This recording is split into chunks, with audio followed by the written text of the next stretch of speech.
Hello everyone, thanks for joining us in the IEEE ICC 2021 conference. My name is Xiaoyi Zhu. I'm a master student at McGill University. Today, I'll present a paper named as a semi-deterministic channel estimation approach based on geospatial data and fuzzy means. The brief outline of the presentation is given here. In the introduction, the motivation of MU-mMIMO hybrid precoding and the semi-deterministic channel estimation approach are explained. Next, the system model and the channel model for MU-mMIMO system are described. Then, the proposed channel estimation approach is presented. Afterwards, the channel estimation results of two example scenarios are illustrated. Finally, the presentation ends with conclusion. Now move to introduction. In the current frequency bands, there is no sufficient spectrum to meet the high-speed data transmission requirement in the next generation network. The use of millimeter wave communication expands the available bandwidth for higher channel capacity. The size of the antenna array is reduced and perfect for massive antenna systems. However, the major difficulty in the millimeter wave communications is high propagation loss. The non-line of sight propagation is severely blocked by natural obstacles in the environment. The line of sight transmission distance is shortened by high free space path loss and molecular absorption attenuation. The hybrid precoding in MU-mIMO downlink system is a crucial signal processing technique to combat the severe path loss and limited non-line of sight propagation in millimeter wave communications. There are two stages in the hybrid precoding as radio frequency and baseband. RF stage is configured based on the slow time varying channel characteristics, namely angle of departure information. Baseband stage is set up based on the instantaneous channel characteristics. If all channel characteristics required for multi-user MU-mIMO are measured by online channel sounding, large channel state information overhead occupies a large amount of channel resources. In this work, we aim to decrease the online CSI overhead by estimating the slow time varying CSI offline for MU-mIMO hybrid precoding RF beamformer in both sub-6 GHz and millimeter wave communication. To acquire the CSI offline, the deterministic approach either measures the real channel, which provides precise CSI at the cost of time, or retracing based on the geospatial data and assumptions of propagation mechanisms, where the reliability of CSI depends on the correctness of retracing algorithm and the accuracy and the completeness of geospatial data. The geometry-based stochastic channel modeling, for example the COS2100, describes the channel by a number of clusters defined within the scope of the entire environment. However, as CSI is obtained by hard clustering the measured data, it is highly sensitive to mistakes in the measured data. In this work, we present a semi-deterministic channel estimation approach. Using fuzzy means, the generated stochastic UT-group CSI is robust to rough UT-level CSI produced by retracing. In the system model, we assume a total of k single antenna user terminals in the service area, where k AUTs are negative. The base station is equipped with a URA having M antennas to serve k active UTs. According to the hybrid precoding structure, we assume the RF and BB stages are connected via NRF-RF chains. Therefore, the transmitted downlink signal vector S is composed of RF beamformer F, BB precoder B, followed by data vector A. Then, the received signal at the downlink user includes the desired signal plus interference plus noise. By defining the SINR, the sum rate capacity can be written as function of RF beamformer and BB precoder. Regarding the channel model, we consider the geometry-based 3D channel model. Therefore, the channel vector HK has two parts. First, the fast time-varying complex path gain vector G. Second, the slow time varying average cluster power P, antenna gain lambda, and phase response vector phi. Its ALD information varies within certain mean and spread, which is taken as slow time varying ALD information. Now we move to the proposed channel estimation approach. Firstly, the raw geospatial data is simplified to reduce the computational complexity in the following phases. Secondly, ray tracing generates preliminary UT-level CSI in terms of all passes between the base station and all feasible UT locations. Finally, clusters are extracted from UT-level CSI by fuzzy means. UT grouping establishes non-overlapping UT zones and their slow time varying UT-group CSI based on UT locations and clusters. In path estimation, feasible UT locations for outdoor and indoor scenarios are selected with different rules. For outdoor scenario, we select UT locations near the ground and along the building wall, as shown here, the yellow area. For indoor scenario, we select UT locations in the open area, except spaces inside objects, shown as blue cubes. Next, we calculate all line of sight and single reflection paths between the base station and each UT location as preliminary UT-level CSI. The line of sight path has one segment. To create a line of sight path, it is critical to check the intersection of this segment to all obstacles in the surface area. Its path loss is a function of wavelength, the path length, the path loss exponent, and the frequency-dependent molecular absorption attenuation AM related to the molecular absorption coefficient K.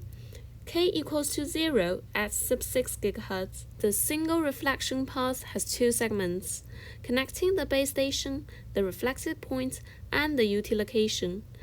Reflection causes extra loss associated with the reflection coefficient RC derived from Fresnel's equation and the surface roughness factor RS.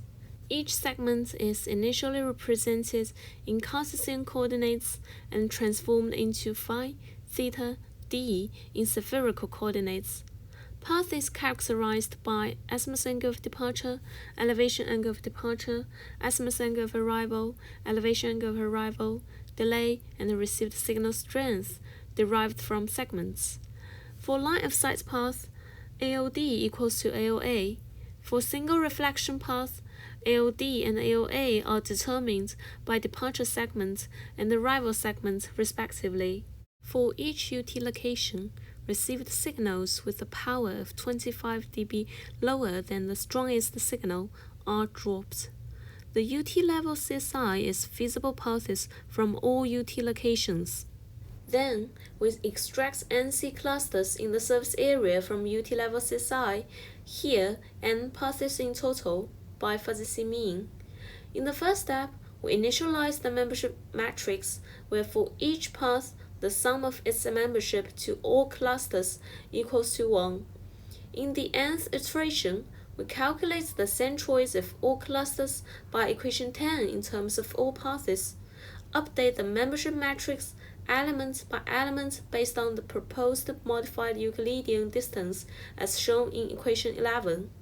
This formula solves the periodicity problem when calculating the Euclidean distance in angle domain. After that, we calculate the objective function as shown in equation 12. If the objective function does not further decrease, the iteration stops and we obtain the cluster centroids and the membership matrix of all paths to all clusters. Otherwise, repeat the step 2, step 3, and step 4. To select the best number of clusters, for range of the number of clusters, we examine these validity indices with regard to membership matrix, path parameters, and cluster centroids. After fuzzy mean, all paths are assigned to the clusters with the highest membership. Each cluster contains a set of paths. Cluster parameters consist of the mean and the spread of the cluster azimuth angle of departure, elevation angle of departure, azimuth angle of arrival, elevation angle of arrival, delay, and the power derived from path set. We map the clusters to the cluster regions in the service area according to the UT locations that having paths in the cluster. Here, the cluster regions of different clusters can partially overlap each other. Each cluster region is divided into a deterministic part and a fuzzy part in terms of the memberships, where the deterministic sub-CR has steady transmission and the transmission to UTs in fuzzy sub-CR is fragile. UT locations having the same group of clusters belong to one UT group. The UT-group CSI is the cluster parameters of its cluster group. The UT zone contains all UT locations. Now move to the illustrative results.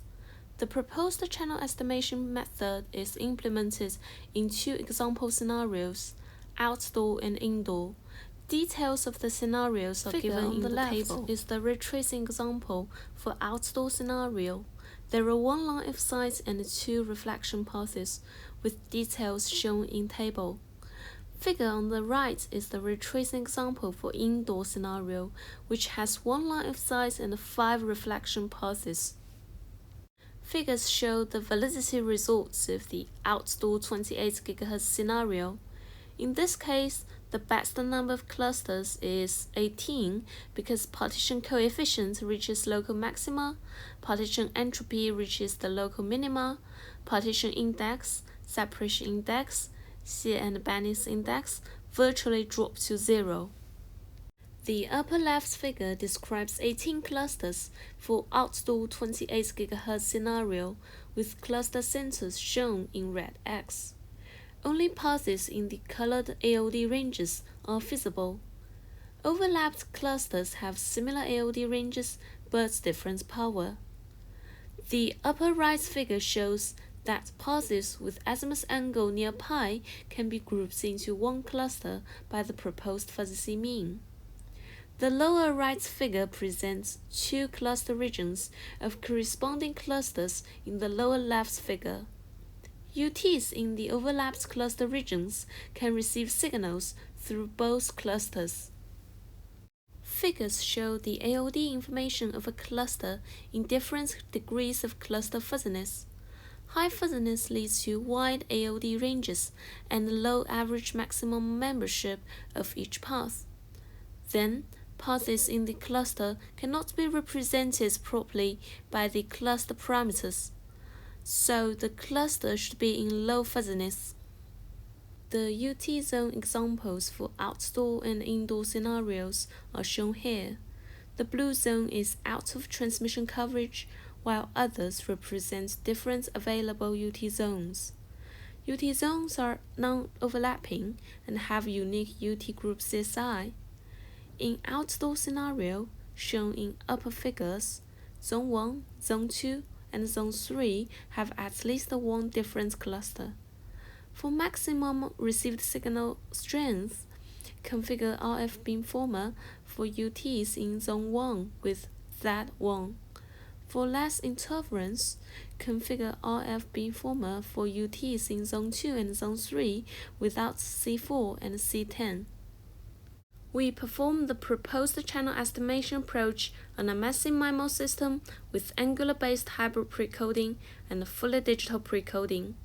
The simulation parameters are given in table. The base station is equipped with 256 antenna elements. There are two UT groups denoted as two green boxes in the service area, shown in the upper left figure, and 2, 4, 6, 8, 10 active users are equally distributed in each group. The lower right figure provides the summarized performance of angular-based hybrid precoding in red curve and fully digital precoding in blue curve. For 2 active users, the performance gap is only 0.7 dB and increases to 1.8 dB for 10 active users. Moreover, the CSI overhead size is remarkably reduced by 91.4% compared to the fully digital precoding. In conclusion, a novel channel estimation approach based on the geospatial data and a modified fuzzy mean for multi-user MU-mMIMO hybrid precoding RF beamformer is presented. The ray tracing provides UT-level slow time varying CSI of UT locations in the surface area at both sub-6 GHz and millimeter wave frequencies. The fuzzy mean technique is adapted for the channel modeling and enhances the robustness of the proposed channel due to imprecise UT-level CSI. The proposed UT zone formation algorithm adaptively divides the surface area into UT zones and provides UT-group CSI for hybrid precoding RF beamformer. A BHP configured with UT-group CSI can achieve a comparable sum rate performance than the FDP, with CSI overhead reduced significantly. Here are the references, and it is the end of my presentation. Thanks for joining us.